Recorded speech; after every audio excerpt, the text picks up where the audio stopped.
Oke, kita mulai. Bismillahirrahmanirrahim. Assalamualaikum warahmatullahi wabarakatuh. Yang terhormat Ibu Kepala Sekolah SD Negeri 02 yang lebih atas, yang terhormat rekan-rekan guru dan mahasiswa, kita tata usaha SDN Negeri 02. Sebelumnya saya ucapkan alhamdulillahirrahmanirrahim dan terima kasih kepada rekan-rekan yang sudah hadir di acara aksi nyata diseminasi budaya positif kesepakatan kelas dan segitiga restitusi dalam rangka pemenuhan tugas CGP Angkatan 10.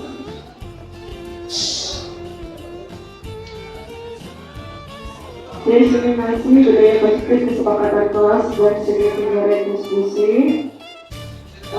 Saya mengambil judulnya membangun pembelajaran produktif dan positif. Sebelum kita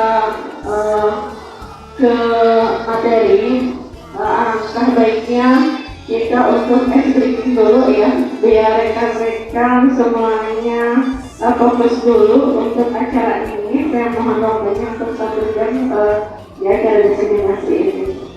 Baiklah, untuk briefingnya barangkali guru kelas 5 punya briefing. Ya, silakan lihat ya. Atau Kak lihat punya briefing?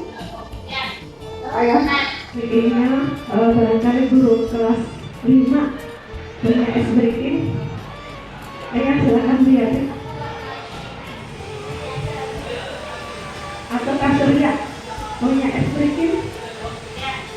Ayo.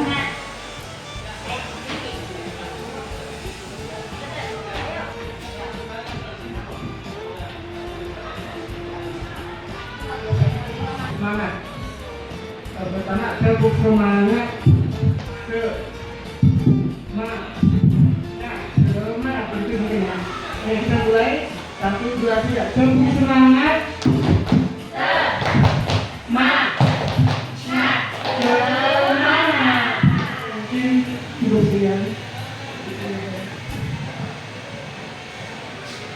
Terima kasih untuk Kak Surya dalam acara pembukaannya untuk memberikan briefing ini. Identifikasi keyakinan kelas yang mendukung budaya positif serta memahami dan menerapkan segitiga restitusi. Dengan pengertian budaya positif di sini adalah lingkungan yang mendorong perilaku positif pembelajaran dan pertumbuhan pribadi.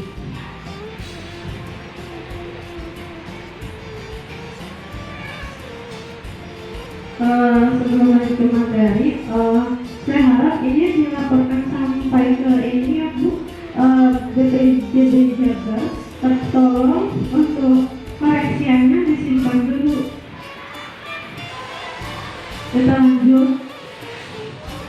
Manfaat budaya positif yaitu meningkatkan motivasi dan keterlibatan siswa, mengurangi perilaku negatif, dan meningkatkan disiplin.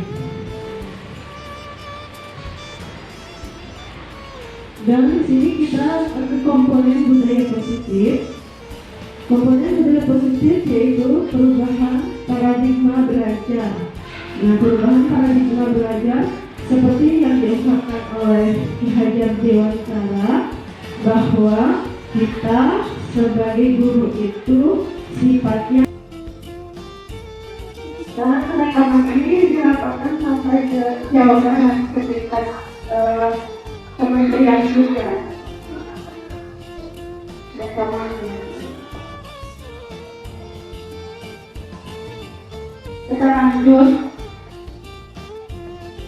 Manfaat budaya positif yaitu meningkatkan motivasi dan keterlibatan siswa, mengurangi perilaku perilaku negatif dan meningkatkan disiplin.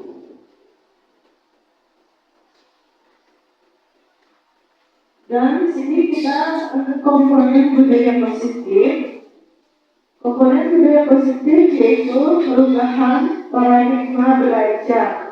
Nah, perubahan paradigma belajar seperti yang diungkapkan oleh Ki Hajar Dewantara bahwa kita sebagai guru itu sifatnya harus menuntun murid, ya, sementara murid tersebut bagaikan benih-benih bulir yang ditanam di tanah yang kosong, ya. Jadi kita sebagai guru harus menuntun murid dengan karakter dan keunikan murid masing-masing, ya.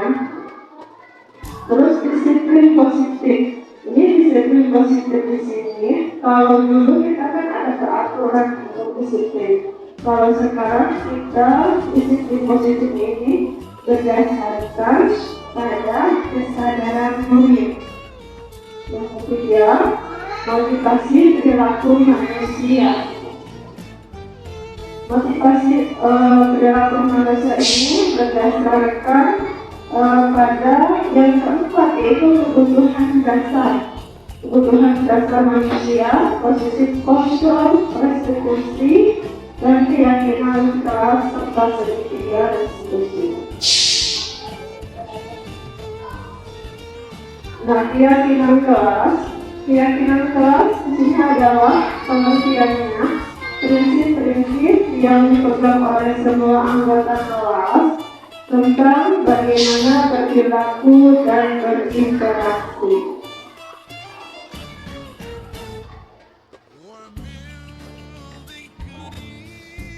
Contoh keyakinan keras, di sini kita diharapkan setiap kelas, yaitu seperti saya yang bilang sebelumnya, kita harus bikin atau buat kesepakatan kelas 4. Terus kesepakatan kelas ini kita ambil dari anak-anak, ya. Kesepakatan kita dan anak-anak maunya seperti apa. Kemudian kita sepakati hadir tepat waktu. Jadi kita dan anak itu harus sepakat hadirnya tepat waktu.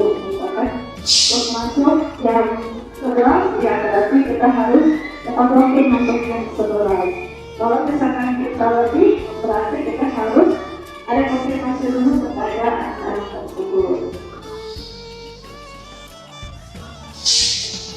Terus selanjutnya, manfaat keyakinan keras, yaitu menciptakan rasa memiliki dan kebersamaan, mendorong perilaku positif dan menghormati perbedaan, memperkuat hubungan antara guru dan siswa. Nah, kenapa saya di awal saya minta untuk eksplisit? Ini salah satunya itu untuk mantap keyakinan kelas, supaya kita itu bisa memperkuat hubungan antara guru dan siswa, ya. Misalkan kalau lihat guru aktif, sebagai guru kita lihat anak itu ada yang jenuh, ngantuk, otomatis kita kaitkan suasana dengan ekspresi, ya. Ekspresi itu kan macam-macam, ya, seperti yang tadi Kak Sonia ada tepung semangat, kemarin ada Marina menari dan sebagainya. Gitu.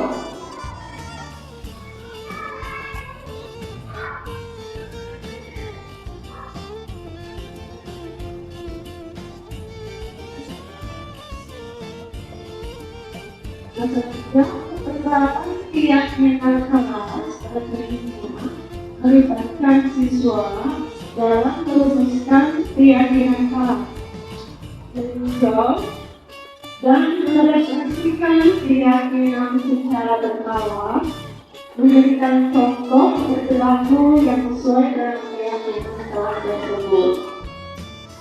Nah, ini yang pertama itu melibatkan siswa dalam merumuskan keyakinan kelas. Dalam merumuskan keyakinan kelas, ketika kita di kelas mau mengambil keyakinan kelas, kita rumuskan, ya, diskusikan bersama siswa di kelas. Maunya seperti apa kondisi kelas kita biar lebih disiplin. Terus meninjau dan merefleksikan keyakinan kita secara berkala. Misalnya kita tinjau seminggu sekali, ya, apakah keyakinan kelas itu sudah berhasil diterapkan atau tidak. Kalau misalkan kurang, kita refleksikan apa yang kurang dalam diri kita atau keyakinan kelas tersebut dan kita. Yang ketiga, memberikan contoh perilaku yang sesuai dengan keyakinan kelas tersebut. Nah, ini seperti yang dikatakan di Hajar Dewantara dalam filosofinya, yaitu kita sebagai guru harus menuntun, berarti harus menjadi contoh buat murid-muridnya, ya, seperti itu.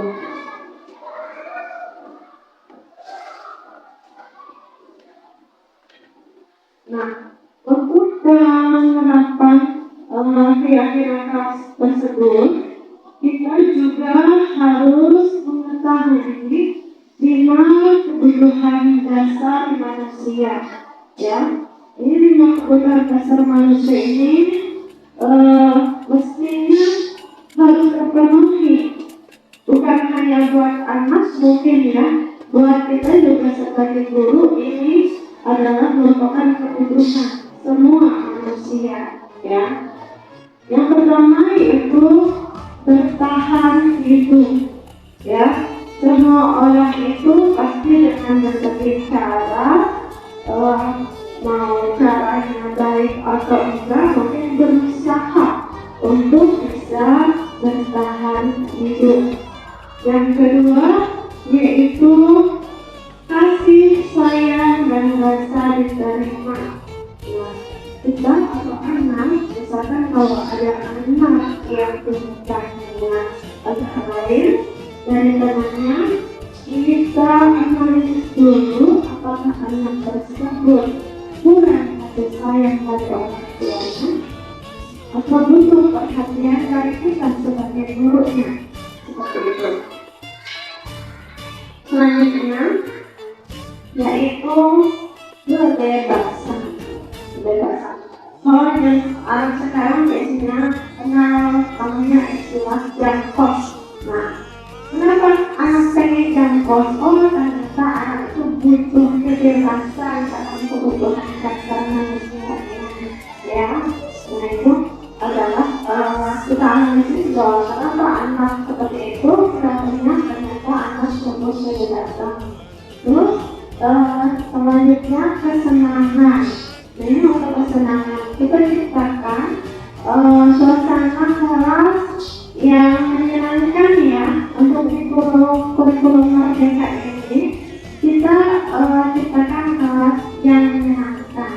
Mau gurunya lagi sedih, lagi banyak masalah, ya, tetap harus ciptain kelas yang menyenangkan. Ketika di depan kelas tetap harus tersenyum seperti yang dikatakan gurunya, ya. Terus selanjutnya yaitu penguasaan. Nah, semua orang itu butuh penguasaan. Misalkan ada anak yang membuli temannya, oh ternyata anak yang membuli tersebut, dan itu butuh penguasaan terhadap temannya, butuh pengakuan seperti itu, ya.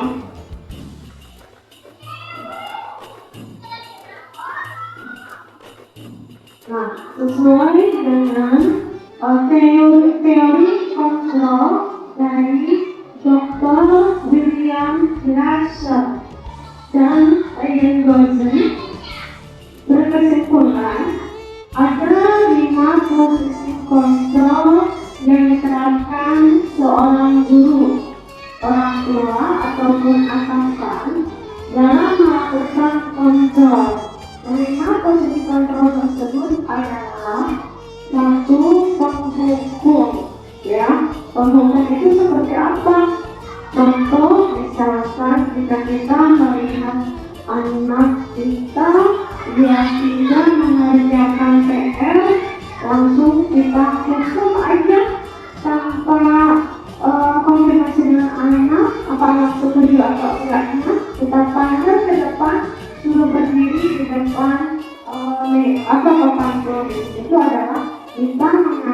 posisi sebagai penghukum, yaitu tindakannya satu arah dari guru ke murid seperti itu.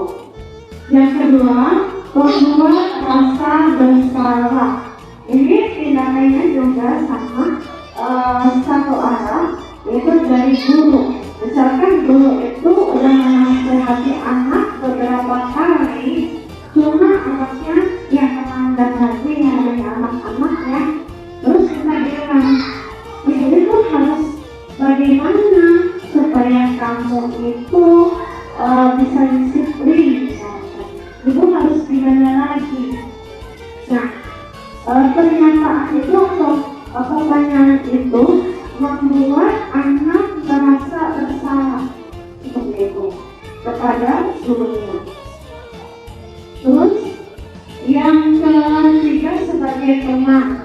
Kalau teman ini biasanya teman kita ngajak. Seperti tadi saya, teman-teman tolong hadir di acara diskusi saya. Itu adalah sebagai teman. Kalau ke anak, ayo nak kita pentaskan seni tari. Itu guru mengambil posisi sebagai teman. Selanjutnya pemantau. Nah, pemantau ini kalau kita udah buat kesepakatan kelas atau keyakinan kelas, kita tahu tuh kesepakatan kelas atau apa, kedua apa. Contoh, misalkan ada anak yang telat hadir. Nah, tadi kan kesepakatan kelasnya itu hadir tepat waktu. Nah, kita panggil anak tersebut. Nah, kamu tahu kan kesepakatan kelas kita bahwa apa? Harus hadir tepat waktu. Anak pasti bilang, iya Bu, saya tahu. Terus kenapa kamu terlambat? Kamu tahu konsekuensinya kalau misalkan terlambat? Ya Bu, misalkan saya harus bersihin halaman seperti itu. Nah, ini adalah posisi sebagai penonton, ya.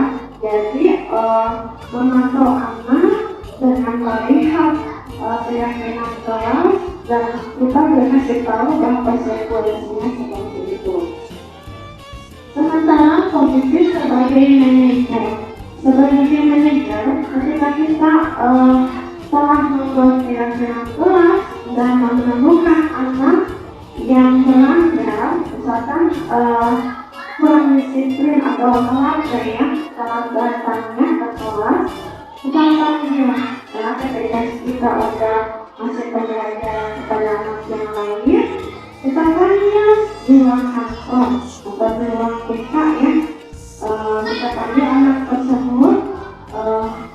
Nah, kenapa kamu tahu kamu tadi kenapa ibu panggil kamu? Iya Bu, tahu apa itu anak seperti ya. Kamu tahu peraturannya? Iya Bu, peraturannya yaitu tidak boleh terlambat atau harus tepat waktu. Nah, sekarang bagaimana solusinya jika supaya kamu tidak terlambat? Nah, jadi solusi untuk kalau dulu kan hukuman ya, solusi supaya dia tidak melakukan itu bukan dari kita ya, tapi dari anak tersebut untuk posisi sebagai manajer.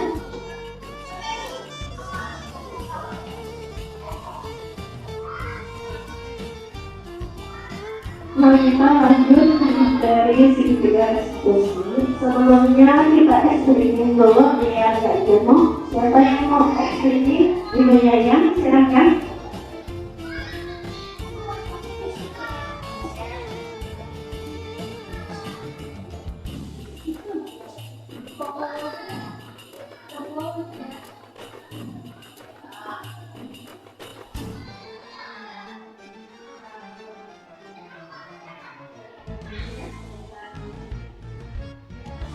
Ya.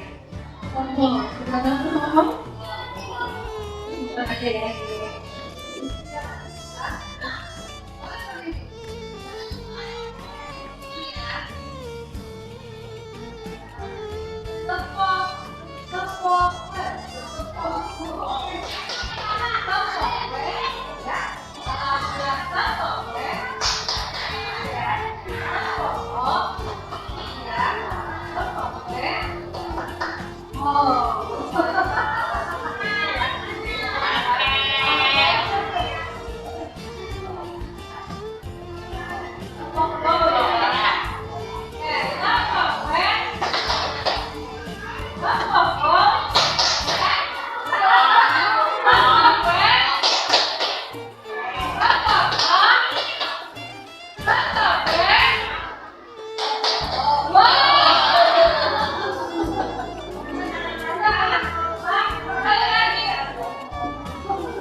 Oke, terima kasih.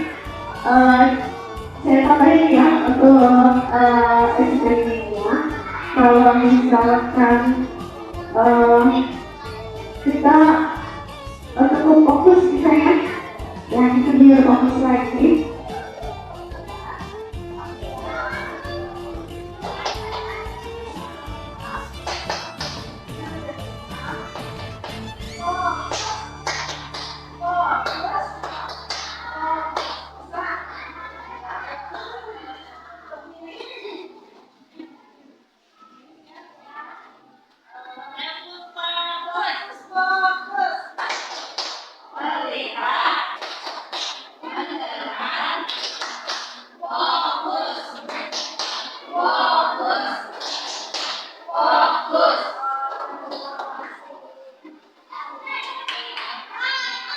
Terima kasih teman-teman untuk SPG-nya. Sekarang kita lanjut materi segitiga restitusi. Definisinya, segitiga restitusi adalah pendekatan untuk memperbaiki perilaku dengan mengidentifikasi penyebabnya, dampaknya, dan solusi untuk memperbaiki kesalahan. Jadi kalau posisi kita memegang posisi kontrol sebagai manajer, diharapkan kedepannya kita bisa menerapkan segitiga restitusi ini dalam menangani setiap kasus ya, baik kasus misalkan yang ringan maupun kasus yang berhubungan dengan guru BK atau guru agama. Ini ada gambar segitiga restitusi. Yang pertama yaitu menstabilkan identitas. Nah, ini pertanyaannya yang harus ibu lontarkan ketika ibu mau menstabilkan identitas anak, memanggil anak yang mempunyai kesalahan, yaitu setiap orang pasti pernah melakukan kesalahan kan?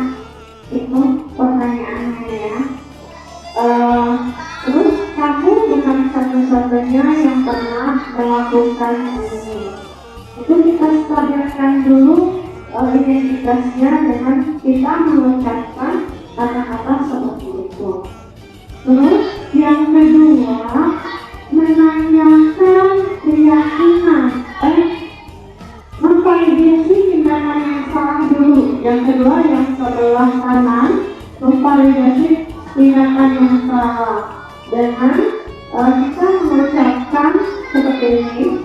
Kamu tentunya punya alasan mengapa melakukan itu, ya, walaupun salah-salahnya ada, kita panggil terus kita ucapkan kamu tentunya punya alasan mengapa melakukan hal tersebut.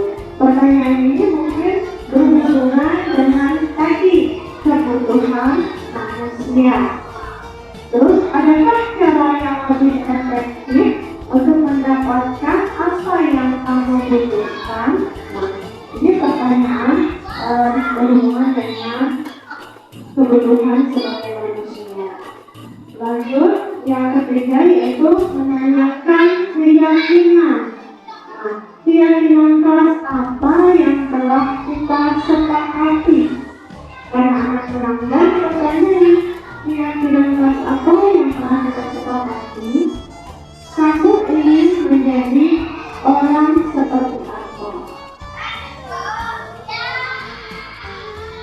Jika komponen ini berhubungan dengan pertanyaan apa yang terjadi, bagaimana perasaanmu, dan bagaimana cara untuk memperbaikinya atau solusinya. Proses segitiga restitusi dengan langkah-langkahnya sebagai berikut, yaitu mengidentifikasi perilaku yang salah. Yang kedua, mengakui dampak dari perilaku tersebut. Ya,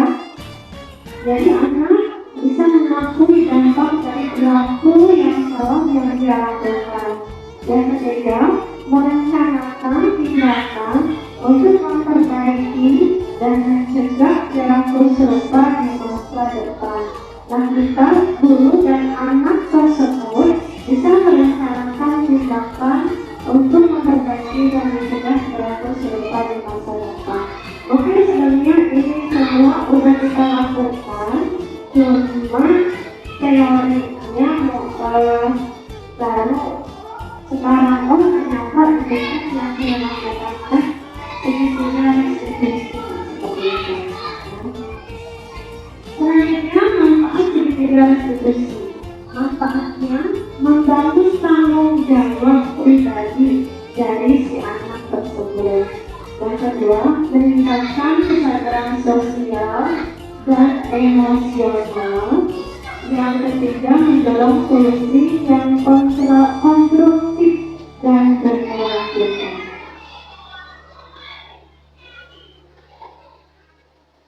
Di sini ada contoh kasus satu. Dua orang murid yang bernama Salwa dan Yuna tidak menggunakan perlengkapan seragam dengan lengkap, yaitu dasi dan sabuk, saat upacara hari Senin tanggal 27 Mei 2024, sehingga mendapat teguran dari Bu Ella sebagai gurunya dengan penyelesaian kasus menggunakan segitiga restitusi. Ini adalah contoh segitiga restitusi. Semoga bisa terungkap. Yang pertama, saya panggil dulu anaknya, terus saya stabilkan identitas dulu, ya. Yang pertama, stabilkan identitas. Yang kedua, validasi tindakan yang salah. Yang ketiga, baru solusi. Ini bagian validasi tindakan yang salah.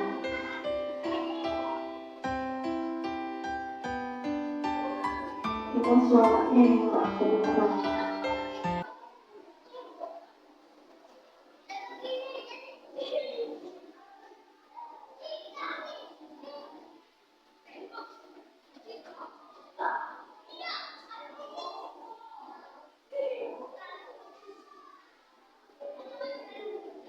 Di awal mungkin anak tegang ya, karena nggak biasanya dipanggil.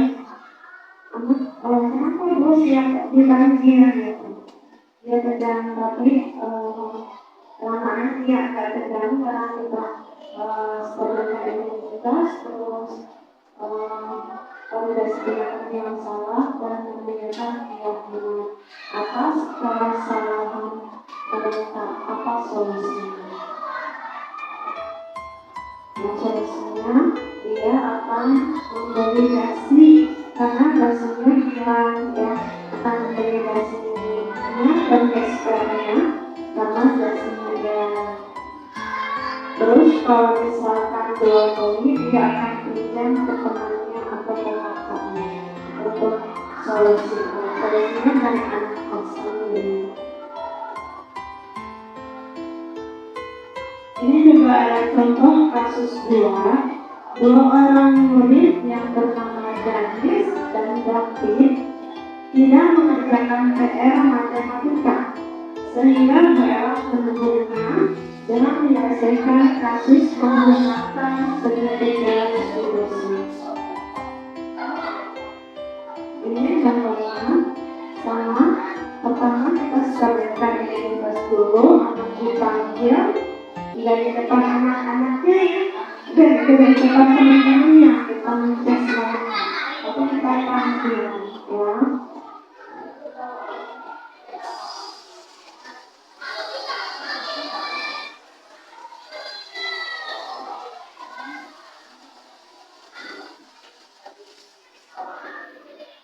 Ini validasi tindakan ini salah, langkah kedua.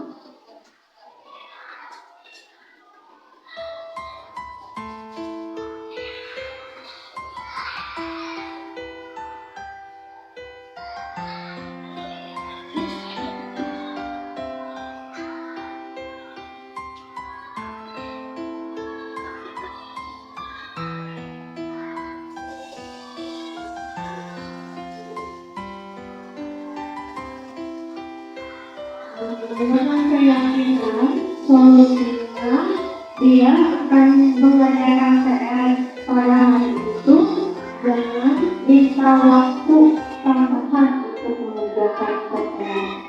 Untuk selanjutnya, dia akan melihat di grup WA dan menanyakan kepada temannya jika dia tidak masuk. Seperti itu solusinya dari anak sendiri. Nah, selanjutnya mari kita diskusikan. Di sini ada sebuah kasus. Saya bagikan dulu lembar kerjanya. Saya bagikan dulu. Ada sebuah kasus. Ibu Dani sedang menjelaskan pelajaran bahasa Inggris di papan tulis. Namun beliau memperhatikan bahwa Fajar malah tidur-tiduran dan tampak acuh tak acuh pada pelajarannya. Fajar coba jawab pertanyaan nomor 3. Maju ke depan dan kerjakan di papan tulis. Fajar pun tampak malas-malasan maju ke depan. Dan sampai di depan papan tulis, pun Fajar hanya diam terpaku sambil memegang buku bahasa Inggrisnya dan memainkan spidol di tangannya. Ayo Fajar, makanya jangan tidur-tiduran. Lain-kali perhatikan. Sudah salah duduk kembali. Kira-kira siapa yang bisa? Kata Bu Dani. Fajar pun kembali duduk di bangkunya. Hal seperti ini sudah sering terjadi pada Fajar. Seperti tidak memperhatikan. Acuh tak acuh dan nilai-nilainya pun tidak terlalu baik untuk pelajaran bahasa Inggris. Pada saat ditegur oleh Dani, Fajar hanya menjawab, "Tidak tahu, Bu." Ibu Dani pun menjawab diri, "Gimana kamu Fajar?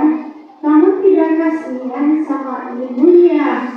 Ibu sudah capek-capek mengajarkan kamu, tidak kasihan sama ibu."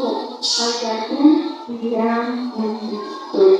Nah, pertanyaannya, posisi kontrol apa yang diambil oleh Ibu Dani dalam pendekatannya kepada Fajar?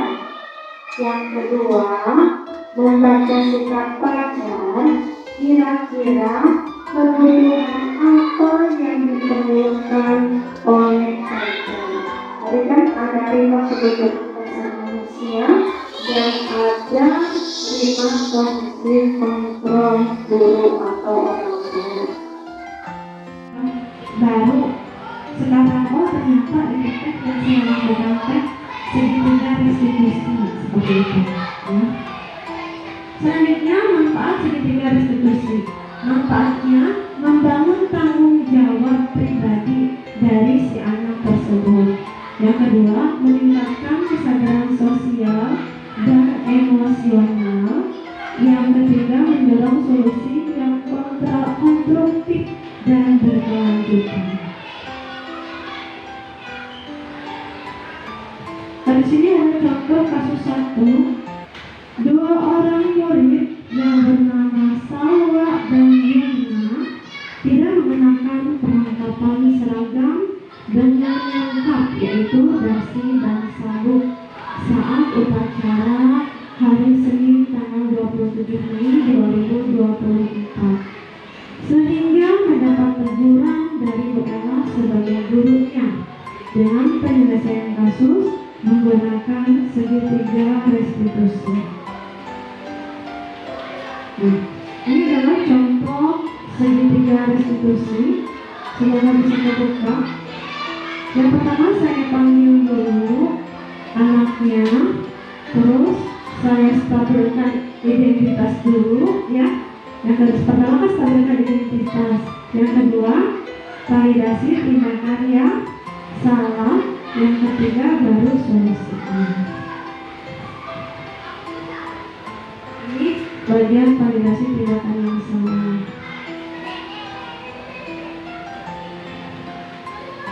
Cuma suaranya yang nggak kedengeran.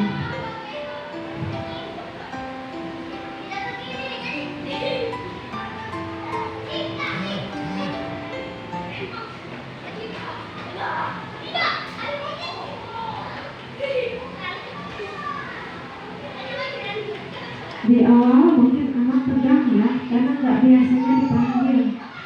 Anak, kenapa Bu siapa dipanggil gitu? Dia tegang, tapi lamaan dia nggak tegang karena kita stabilkan identitas, terus validasi tindakan yang salah dan menanyakan keyakinan atas kesalahan mereka. Apa solusinya? Nah, solusinya dia akan memvalidasi karena dasinya hilang ya, akan memvalidasinya ke gespernya karena dasinya hilang.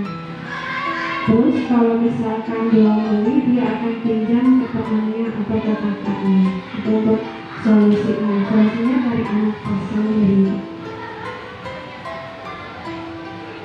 Ini juga ada contoh kasus dua orang murid yang bernama Danis dan David tidak mengerjakan PR matematika, sehingga Bu Ella menegurnya dengan menyelesaikan kasus menggunakan segitiga restitusi. Ini contohnya sama. Pertama kita stabilkan identitas guru.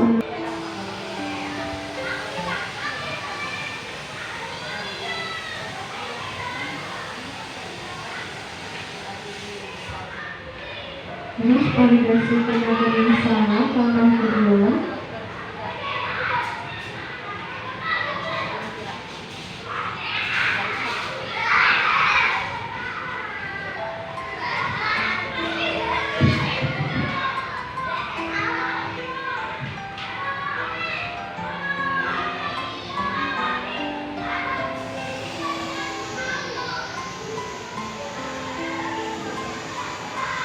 Menanyakan keyakinan, solusinya dia akan mengerjakan PR pada hari itu dengan minta waktu tambahan untuk mengerjakan PR.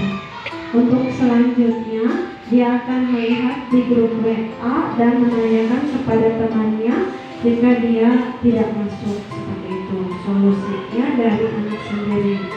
Silakan Ibu dan kakak tuangkan di kertas ini.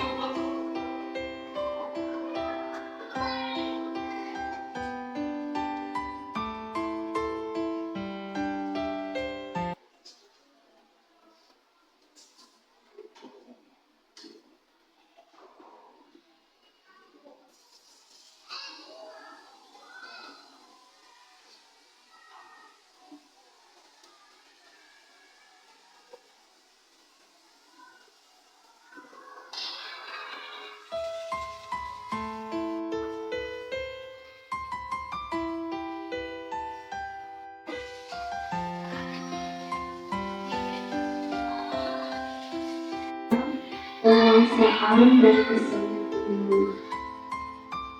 Ini posisi kontrolnya. Ada penghukum,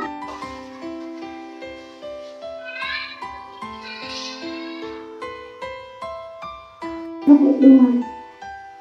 Kebutuhan dasar manusia.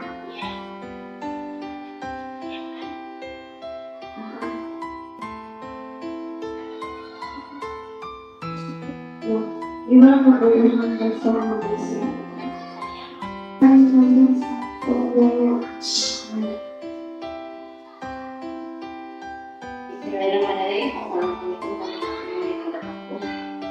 Untuk masalah yang dihadapi tadi Ibu Dani dan siswanya yang bermasalah adalah posisi kontrol. Mungkin Ibu Dani kurang memantau atau memanajer ketika belajar, ketika mengajar. Itu yang memantau yang namanya fajar. Ketika di kelas. Jadi posisi kontrol Ibu Dani dalam memantau ada kelas kurang lebih sedangkan Daninya, kebutuhan Daninya dia merasa acung karena kurang adanya rasa diterima oleh ibu Dani ketika ngajar dan kasih sayang, jadi kurang dari perhatikan, jadi kurangnya rasa kasih sayang kurang dan rasa diterima ketika ibu Dani melakukan pembelajaran bahasa Inggris.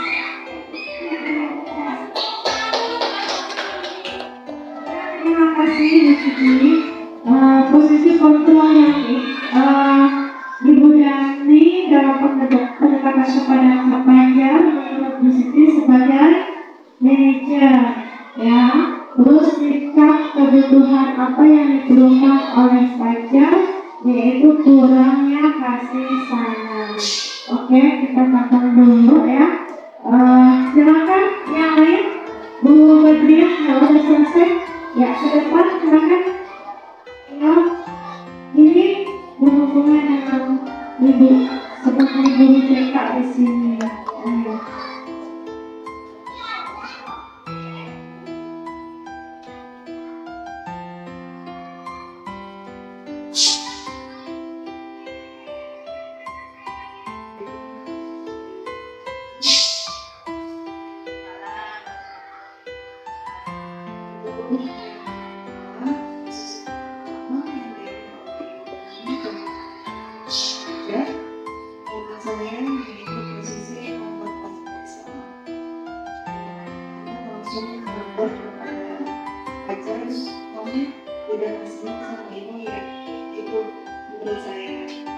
Terus untuk yang baik umumnya membaca sikap Fajar kira-kira kebutuhan apa yang diperlukan oleh Fajar, yang dibutuhkan oleh Fajar itu memberikan kasih sayang, rasa diterima oleh gurunya. Mungkin buat pendekatan antara guru dengan murid sehingga Fajar merasa kurang mendapatkan kasih sayang dari perhatian. Itu saja. Terima kasih. Assalamualaikum warahmatullahi wabarakatuh. Assalamualaikum warahmatullahi wabarakatuh. Waalaikumsalam warahmatullahi wabarakatuh. Dari kasus Ibu Dani dan Fajar, posisi kontrol apa yang diambil oleh Ibu Dani dalam penanganan kepada Fajar? Saya setuju dengan Bu Badriah, yaitu pembuat rasa bersalah. Jadi si Ibu Dani ini menekankan kepada Fajar bahwa ibu sudah capek-capek ngajarin kamu, ibu harus bagaimana lagi. Itu penekanan, jadi membuat si Fajar merasa dirinya itu bersalah. Itu posisi kontrol yang dilakukan Ibu Dani. Kemudian kalau membaca sikap Fajar dari kebutuhan dasar yang ada di dalam diri Fajar, dia itu butuh kesenangan. Jadi di dalam kelas itu dia bosan, dia butuh kesenangan. Jadi apa saja dilakukan yang dia senang. Dan kebutuhan yang diperlukan oleh Fajar ya kita butuh kasih sayang dan perhatian dari ibu Dani tersebut. Jadi harus diperhatikan lagi, ya. Mungkin itu aja. Dari saya, wassalamualaikum warahmatullahi wabarakatuh. Selanjutnya Pak Surya, silakan untuk jawabannya. Itu juga berpengaruh kepada anak dalam peningkatan kemampuan dalam belajar. Kemudian juga tadi yang memberikan kesenangan. Kalau saya juga mungkin membuat anak lebih tahu sehingga mereka salah dan menjadi kalau juga anak-anak butuh proses ya, anak-anak juga butuh jadi kasih sayang, cinta dalam keluarga maupun di lingkungan sekolah dan guru-guru itu begitu menurut saya.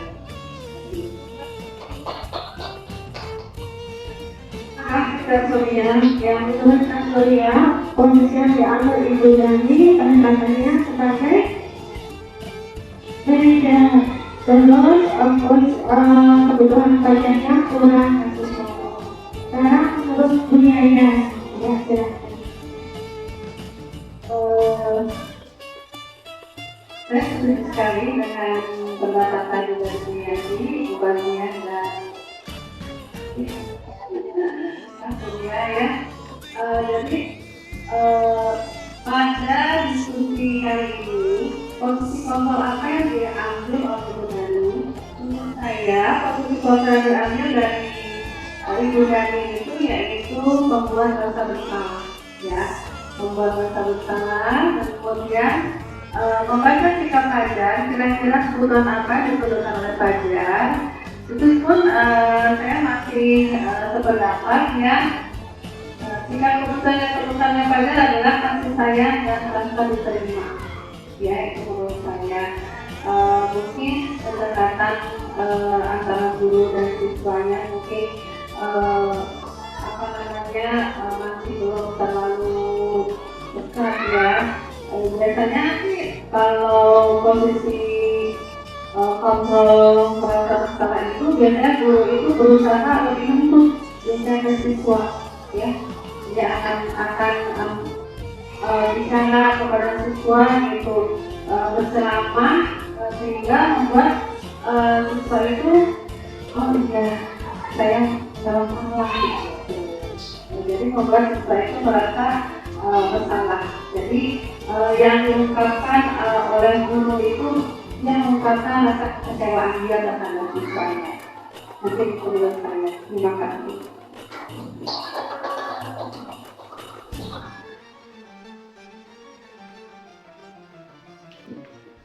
Baiklah, coba kita analisis lagi ya kasus ini. Ibu Dani sedang menjelaskan pelajaran bahasa Inggris di papan tulis. Namun, beliau perhatikan saja malah tidur-tiduran dan tampak acuh tak acuh pada pelajarannya. Fajar coba jawab pertanyaan nomor 3. Maju ke depan dan kerjakan di papan tulis. Fajar pun sangat malas-malasan maju ke depan dan sampai di depan papan tulis pun Fajar hanya diam terpaku sambil memegang buku bahasa Inggrisnya dan memainkan sepidol tangannya.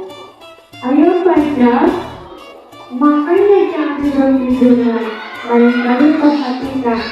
Sudah sana duduk kembali, kira-kira siapa yang bisa? Fajar pun kembali duduk di dapurnya. Hal seperti ini sudah seringkali terjadi pada Fajar, seperti tidak memperhatikan acuh tak acuh dan nilai-nilainya pun tak terlalu baik untuk pelajaran bahasa Inggris. Pada saat ditegur oleh Ibu Dani, Fajar hanya menjawab, "Tidak tahu Bu." Ibu Dani pun menjawab begini, "Gimana kamu Fajar? Kamu tidak kasihan sama ibunya? Ibu sudah capek-capek mengajarkan kamu, tidak kasihan sama ibu." Fajar pun diam begitu. Nah, tadi Rekan dan Kak Surya menjawab, posisi kontrol yang diambil Ibu Dani dalam pendekatannya ada yang jawab Fajar, ada yang dijawabnya membuat rasa bersalah. Dan kita analisis yang diucapkan Ibu Dani, Fajar coba jawab pertanyaan nomor 3. Maju ke depan dan kerjakan di papan tulis. Kira-kira posisi seperti apa? Kalau melihat anak malas-malasan, kita sebagai guru langsung meminta anak tersebut mengerjakan soal. Penghukum.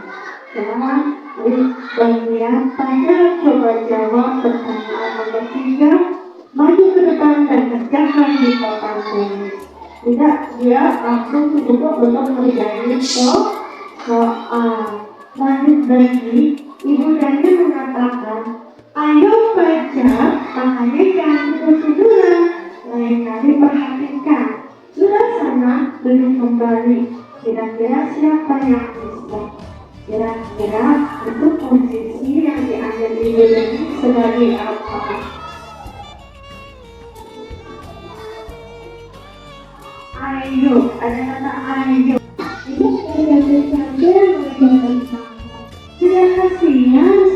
duduk pada yang ini posisi yang diambil dulunya ini sebagai pembuat asal dan ya. Jadi di sini Ibu Yani mengambil posisi sebagai konstruktor, teman, dan pembuat asal bersama. Ya, jawaban dari mereka sudah. Tadi ada yang benar ya, untuk rasa bersalah. Mungkin analisisnya terfokus di paragraf yang kedua. Paragraf yang pertama rasa analisis. Ya, nah yang kedua nampaknya singkat saja kira-kira kebutuhan apa yang diperlukan. Di sini belajar di paragraf pertama. Kalian setelah jawab pertanyaan ketiga lanjut ke depan dan kerjakan di papan tulis. Kalian pun tanpa malas-malasan lanjut ke depan dan sesampainya di depan papan tulis pun kalian hanya diam terpaku. Kira-kira kalau anak dihukum biasanya gimana? Ya, gitu. Berarti dia itu malas-malasan kalau anak malas-malasan terus dia nggak mau ngisi soal, berarti dia nggak mengerti ya. Berarti tadi posisi apa teman-teman pelajar mencoba ini dulu yaitu kurangnya kasih sayang dan perhatian ya. Mungkin di sini betul ya, pelajar kurang perhatian. Jadi seharusnya kita sebagai guru membimbing ketika anak tersebut kurang dibanding teman-teman yang ada, maksudnya pendekatan khusus ya. Terus di sini pada yang terbagus sambil memegang buku bahasa Inggrisnya dan memberikan sertifikat di tangannya. Ya ini tadi bingung karena nggak ngerti dengan pelajaran bahasa Inggris karena mungkin dia butuh perhatian khusus, dia butuh bimbingan khusus untuk bisa bahasa Inggris seperti temannya. Mungkin aja dia suku kata aja dalam bahasa Inggris belum bisa, sementara temannya udah bisa berbicara soal seperti itu.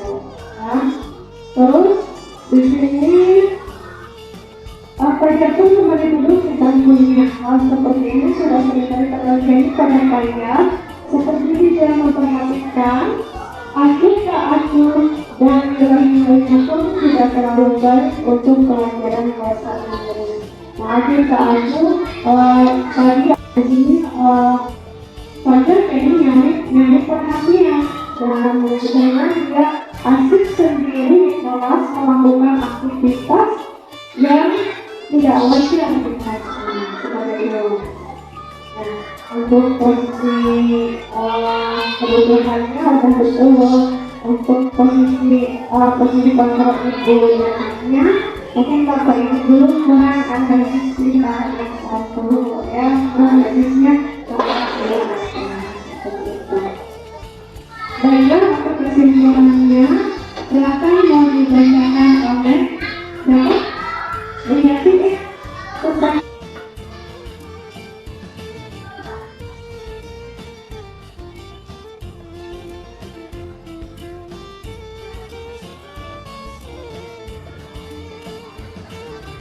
teman-teman, kebetulan saya disuruh menyimpulkan.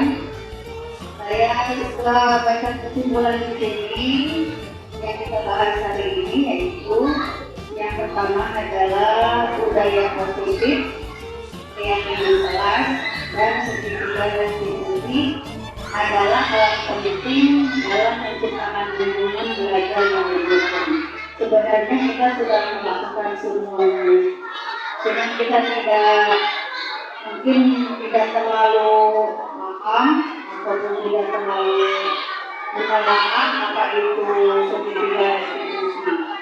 Sebenarnya kita sudah melaksanakan semuanya. Budaya positif juga kita sudah melaksanakan, yang jelas juga kita sudah ada terpampang di kelas masing-masing. Kemudian aksi selanjutnya yaitu implementasi keyakinan kelas dan sertifikat restitusi sesuai Ini untuk lanjutan kira-kira. Kemudian evaluasi dan penyesuaian strategi berdasarkan feedback dari siswa dan guru. Ini sebagai refleksi berarti evaluasi dan refleksi dari siswa dan guru. Itu mungkin kira-kira adalah terima kasih. Kesimpulannya terima kasih. Baiklah, untuk presentasi ini saya ucapkan terima kasih yang sebesar-besarnya kepada rekan-rekan dan Kak Surya yang telah menghadiri acara ini. Sudah ya? Ayo.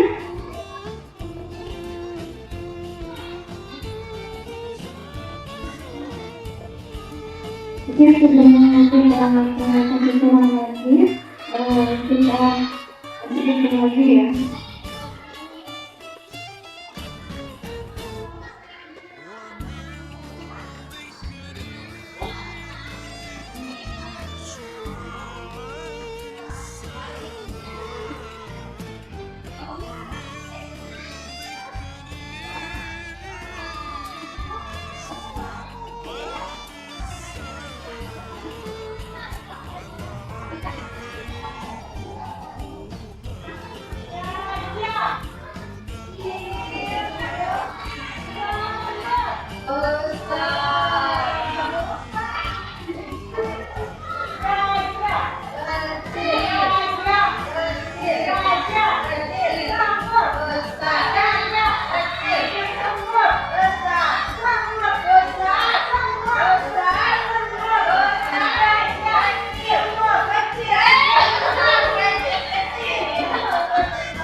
Semuanya ya, terus kesimpulan yang kedua silahkan dibacakan oleh Ibu Yaya Handayani. Jadi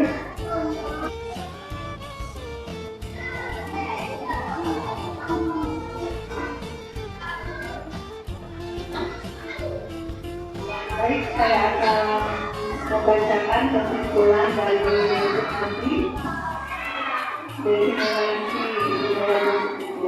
kesimpulannya itu budaya positif, keyakinan kelas dan ketiga dan institusi adalah alat penting dalam menciptakan lingkungan belajar yang mendukung. Begitu ya. Oke. Yang selanjutnya, oke, adalah selanjutnya itu implementasi keyakinan kelas dan ketiga dan institusi secara konsisten. Kemudian ada lagi dan penyelesaian strategi berdasarkan feedback dari siswa dan guru. Terima kasih.